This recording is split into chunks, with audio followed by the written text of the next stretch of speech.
Hey there, everyone. This is Chess Coach Aaron. How you guys doing? So I do get some requests from my students, different openings to work on, different ones that people want to see. So I do try to listen to my students, and there are about 3 openings right now that have been asked of me. One of them, which I'm going to start doing a new series on, is the King's Indian Defense. It's an alternative to, let's say, the Tartakower for when your opponent plays d4. And there are some really good reasons to play the King's Indian Defense. It is definitely considered a fighting opening. It's got a very concrete and set solid plan of expansion and action, how to deal with white in the center, for example, and we'll show that. And if you want proof, for example, which I don't always talk about, just about every world champion started playing the King's Indian Defense starting from like the 1940s and 50s through to Kasparov. I mean, some of the famous people who have played it are Judit Polgar, #1 female player in the world, Bobby Fischer, the most famous chess player in the world, Mikhail, arguably the greatest attacking, aggressive chess player in the world. I just mentioned Garry Kasparov, also one of the best attacking world champions of all time. And even one of my favorite, probably my favorite player might be Tigran Petrosian, world champion from Russia, one of the best defensive players of all time. And he played the King's Indian also. So when you have so many great players who've used it, there's no wonder that this has been a very popular opening. In chess, many times the trends are, what do the best players in the world play? It turns out, though, in the past 10 years or so, maybe 10, 15 years, it's starting to get less popular. Sometimes that happens, but it doesn't mean as a beginner we shouldn't talk about it. So this video is about the King's Indian basics, and I'm just going to go through some ideas of how to get started for black and what white might try to do. Just some basics here. All right, so the King's Indian is a response to after your opponent plays d4. Now, most openings are based on getting the pawn duo early. Now, white wants to, since they go first, they want d4 and e4. So black has 2 choices right away in most openings. To allow them to get this fantastic start, this pawn duo in the sweet center, and then try to block it or tear it down or trade it away, or they can try to slow white down. So if black plays d5, for example, they're already eyeing e4 and saying, I'm not going to let you play e4 easily. So many times now white will play c4. They'll settle for the pawn duo with the c pawn instead. Well, it's kind of the same idea of the King's Indian, because we actually move our knight first to f6. And that also covers e4.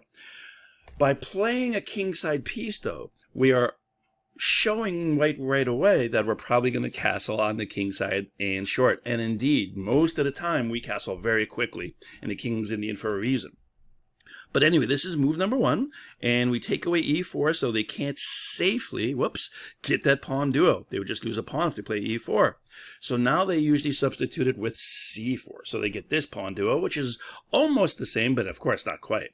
It does cover 4 squares. That's the great thing about 2 pawns working together, 2 buddies, a pawn duo. And once they move their c pawn forward, now they can play knight c3. Their pawn is helping control the sweet center. All right, so move number 2 is g6. And notice our first 2 moves are on where? They're on the king side. So we are accelerating our king side development. One of the things we're going to do is we're going to make what I like to call a dragon bishop. This is the little cave, these 3 pawns, and we put the dragon in there.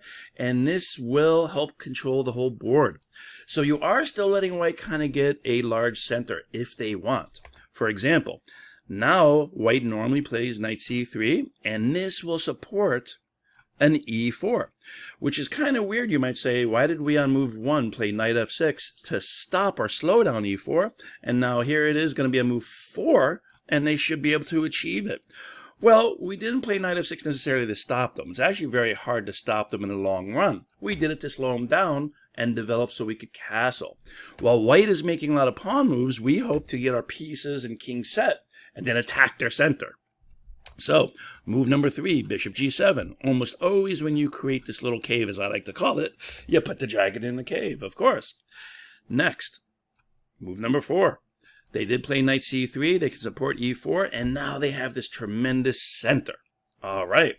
So once your opponent plays e4 in the King's Indian, there are certain types of guides you have to follow. One of them is when they play e4 and your knight's on f6, it means now they're ready, if you don't slow them down, to play e5. Get a free move and expand and make this knight, awkward. Where's it going to go?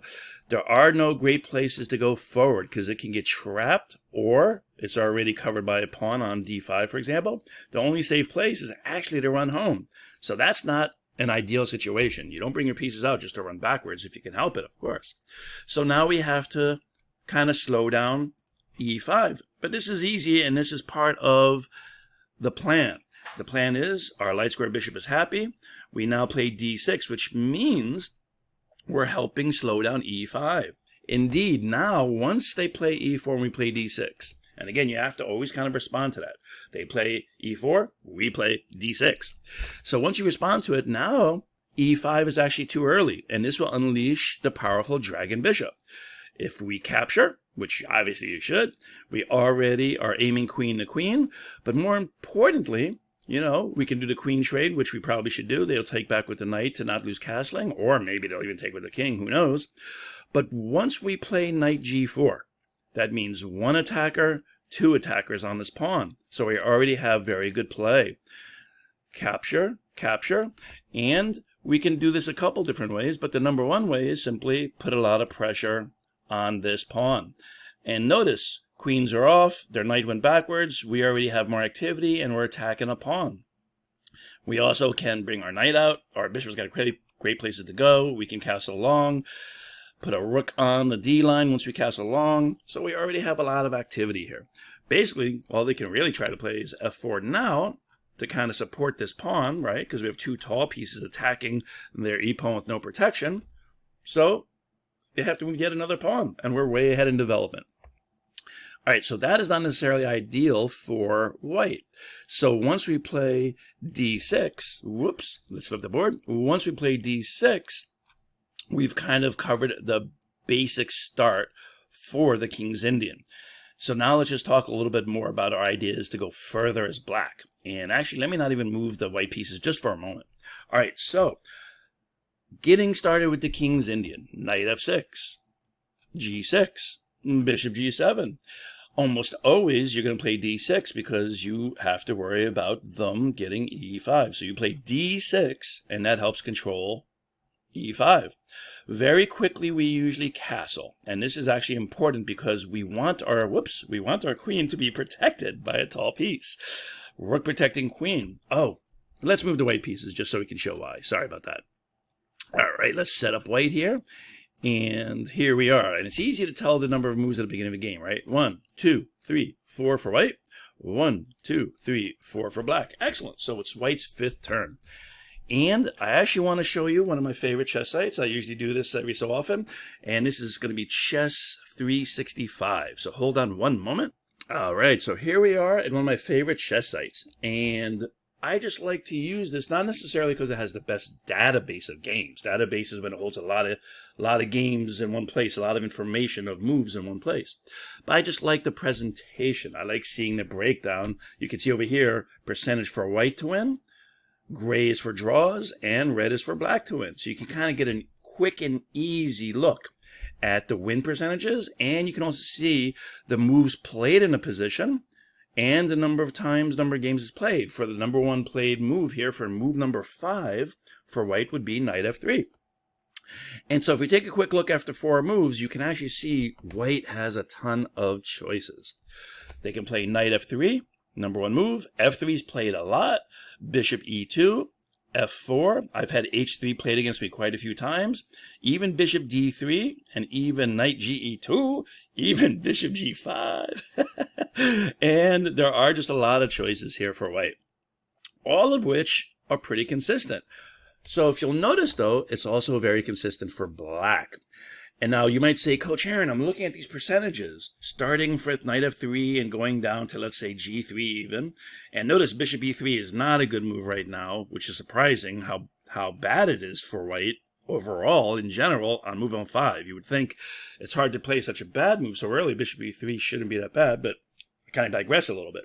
But if you look at black and white for the 1, 2, 3, 4, 5, 6, 7, 8, and 9, first 9 choices, I'll throw G3 and 2, even though it's not a normal move in this type of position, or the first 8 choices anyway. It's very consistent. Black is always doing at least 30%, roughly 30%. And white's usually doing 40%, very consistent 40%. Most top-tier openings, the most played openings, it actually usually is somewhere in the neighborhood of white 40% and black 30% early on, overall at the top levels. This is just a general fact. Now, those percentages do kind of change. But I'm not trying to scare anyone here and say, oh, black loses more than white. Why would I play this? That's not the point.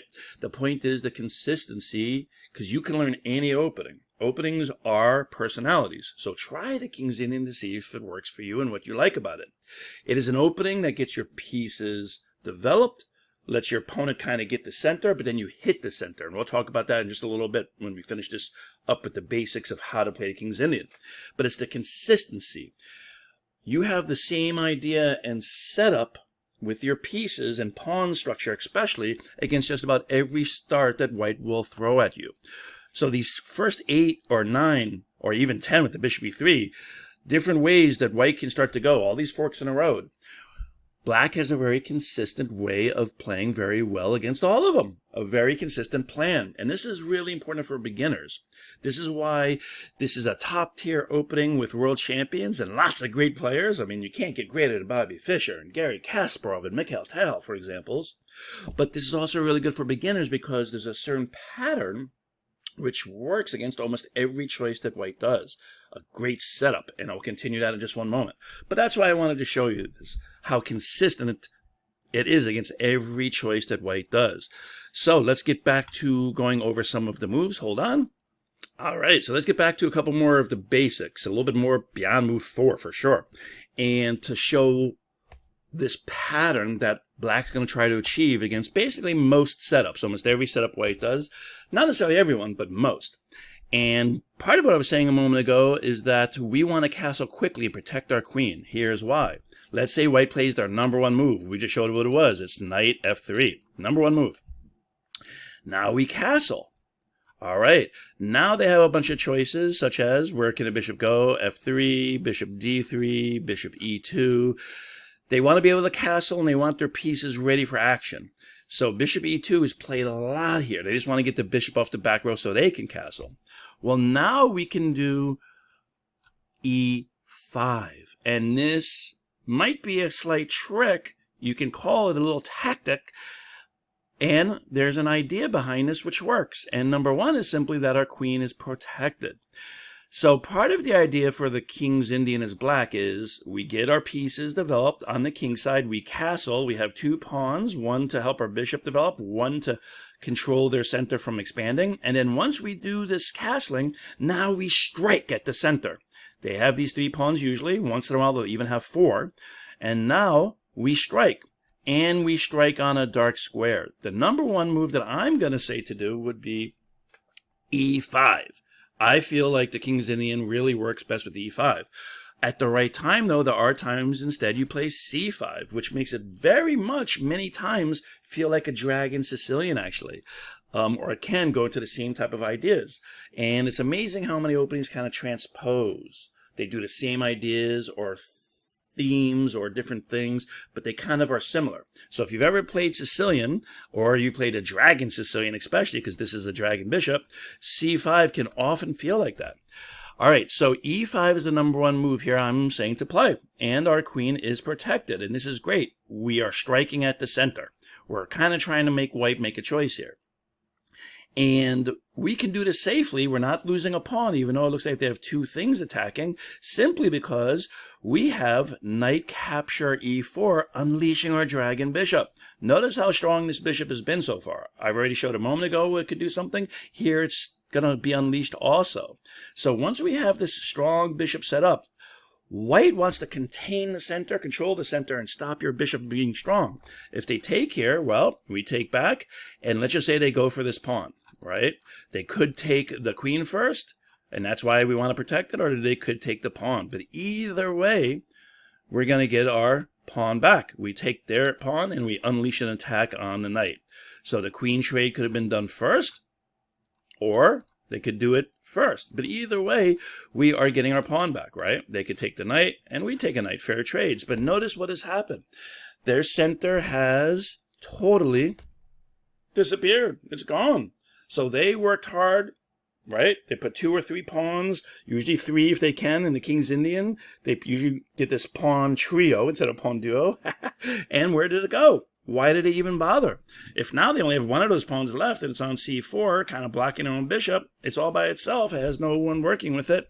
So the idea of White's plan here didn't work. If we play e5 and they go to capture, they basically lose their center. Now, is the game over? No, of course not. But this is part of the idea and plan for our King's Indian. So we get our piece of the center. We get e5. We are now saying at the right time, we may even take your middle pawn and separate your pawns. Now you don't have pawns working together like a snowplow, which can be very strong. White often, if not most of the time when I play the King's Indian, responds with d5 fairly quickly, either here or maybe the next move. And they do that to take away this option from black. They don't want black to make their bishop stronger. If anything, when they play d5, now they're trying to make your dragon bishop weak, and admittedly, some games it can be. But this structure can be very good now for black. Once this is locked up, now we're going to aim for getting our pawn to f5. And this is what I like to call a mountaintop strategy. Let's just take the knight out of the way just for fun. We have to move it somewhere, of course. But once we get f5, now we have small pawn chain, or plateau at the top of a mountain. And we have it like a snowplow. If you know all the openings I talk about, the Tar de Cower, the Grand Prix, here the King's Indian, this is a very common idea in many openings, and I love the idea of getting a strong snowplow, pawn duo. And you can call it with 2 pawn chains supporting it like a mountaintop. Same thing in many openings. But we do have to move the knight, and it's always one of the discussions for King's Indian players on the black side, where to move the knight. Sometimes they'll say d7. I've been moving more to e8 recently. Bobby Fischer even played a famous game against Boris Spassky. We played a knight to h5. So, you know, there's a lot of ideas and things you can do. All right. But once we get into e5, we already have our piece at the center. And let's say they ignore it and castle, which is most common move. Now we play knight c6. Now we're putting even more pressure. And we're kind of going to take and do some trades and unleash our bishop perhaps. And our bishop can go to e6. Notice our bishop can't go to e6 as long as they have a d-pawn. Going forward, and they would win, at least some material. But once we take away their d-pawn and then even trade knights, now our bishop just go to e6 and is very happy. It's aiming in the center. It's developed. You know, I mean, one thing about the black side is it's very solid. It's very hard for white to crack. And you'll notice some of the openings, though I haven't talked about it yet, is the French. The French has many more ways to go. And I've had quite a few students ask me to go over the French more. And that might be one of my upcoming series, but there's a lot more to the French. The King's Indian, this pattern, will be the one that you use the most. If they go forward, d5 now, and they get a free move, well, you have this great empty spot, e7, and what does the knight in e7 do? Well, it supports the pawn going to f5. Perfect. And you'll notice, let's just say they move knight back, which happens a lot. I move my knight back, happens a lot. And notice, once the position is locked, moving your knight second times early is actually very common. All right, so let's say, whoop, you know what? Let's have their bishop here first. So there are times, let's say knight back. Did I skip a move? Knight back. Pawn forward, f3. And we've reached what is actually a very typical position, again, for the King's Indian. And, you know, I won't go any further than this in terms of the number of moves, but you'll see exactly what I'm talking about. This is the mountain plateau. We have our pawns like a snowplow. They are set up with this really long, solid pawn structure. How does black proceed? Well, many players go, whoops, forward with these pawns on the king side. They'll duck their king out of the way, maybe. Notice the bishop's over here. They just have to get maybe a knight back, right, to help support some of this. And when the pawns go forward, it makes more space on the king side. Maybe the knight can go here, or queen can go somewhere. Sometimes they'll get these pawns up here, and they'll start rolling towards their king. And our king is there too, but we control the king side usually more than white does, especially after we play f4, locking the king side in a certain structure. And now we try to get our g-pawn, and then we control when to open it up and how to try to get their king, right? But white is not sitting idly by the way. Number one, they're trying to keep an eye on what you're doing and try to slow you down at the right time, perhaps. But notice how we have our pawn duo, and this is a very common thing with pawn structures. White has the idea now on the queen side, which is where they control a lot of this action also, right? That's where most of their pieces are. So they want to get their pawn duo. They want to get activities here too. Maybe make a trade of pawns, which is very common, and then try to infiltrate somewhere on the queen side. Whether knight going to c7, right? If we end up doing something like this is just very typical, so I'm doing it. So now they have two attackers on this pawn. Does happen. They can try to infiltrate over here. So even though we're expanding on the king side, if we don't actually get any attack going or some sort of threats, they actually will take over the queen side and have their own threats and their own pressure. So, you know, it's kind of like a balance in most games, but it's a lot of fun. But I would much rather be the person expanding where? On the king side. All right, so real quick, one more time. Let me show this pattern. And basically, you don't have to memorize much more than this. And by memorize, I just mean start to get some of the ideas down. You don't really want to necessarily memorize moves and play them without thinking. That is the big trouble with openings. Too many beginners try to memorize moves. And yes, there are certain guides and moments for sure. Such as when your opponent plays e4, you should almost always play d6, control or fight back on e5. All right, but let's do the pattern for black. You ready? Knight f6, we slow them down on e4. g6 for our bishop. Make our dragon bishop. Now, usually somewhere around here, move 4, we have to play d6, because usually they have these 3 pawns, right? But if they haven't played e4, let's say they do something else, all right, so you can castle now, or you can still just play d6 anyway. You want to make this bishop happy, give it choices if nothing else, and you do want to start taking over the dark squares and play either c5 and e5. My first choice is always e5. So d6 can be played even if they don't play e4, but you don't necessarily have to. You could actually just castle first and see what they do, right? Let's say they didn't do that. Let's say they do something else. They could even play here, e3, they could play bishop f4, and normally I still play d6 and move 5 anyway. Still get this structure. And then I play knight c6, try to get in e5 for sure, almost against anything they do. And notice what I'm saying, the consistency, the idea of what to do for black. All right, so let's keep going. Let's say we play e5, move number 1, 2, 3, 4, 5, 6. Knight c6 if we can, but there are going to be times, and I was talking about this real quick and we'll almost be done, where they might play an early d5, so you can't play knight c6. You still have a great place to go for the knight though. It goes knight b to d7, and then you're eyeing c5. Nice. And you want your knight to kind of stay there, right? So we play an early a5. That covers b4, so they can't chase your knight away. And once your knight is planted on c5, you're putting a lot of pressure on their center. You can move your knight back at the right time and even get a pawn going, your f-pawn, and put more pressure on this pawn. And this is a very solid place for the knight.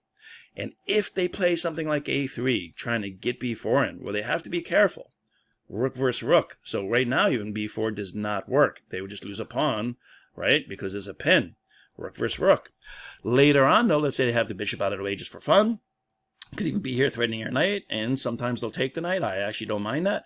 But now the rook is protected, so they're threatening maybe b4. Well, you can just keep going forward, right? You have 2 things protecting at the right time. Sometimes you'll play bishop d7. You even have 3 things. And now they still can't chase that knight away, because anytime they play b4, you'll go en passant. Don't forget that. And you'll take this pawn. And I never will have a pawn, not a B pawn, and a D pawn went by it already to chase your knight away. And that's the important thing. Your knight has a great place to go. All right, this has kind of gone on long enough. Try some King's Indian defense. You got to get started. Get your hands on the pieces and just play. Just try. Experience is one of the best things to do. And I'm going to have 3 videos coming up, 1, 2, 3, with some King's Indian games. I've played a ton of King's Indian. I love it. And so have some of my students. All right, this is Coach Aaron out. But you know what? Let's get a quick joke in.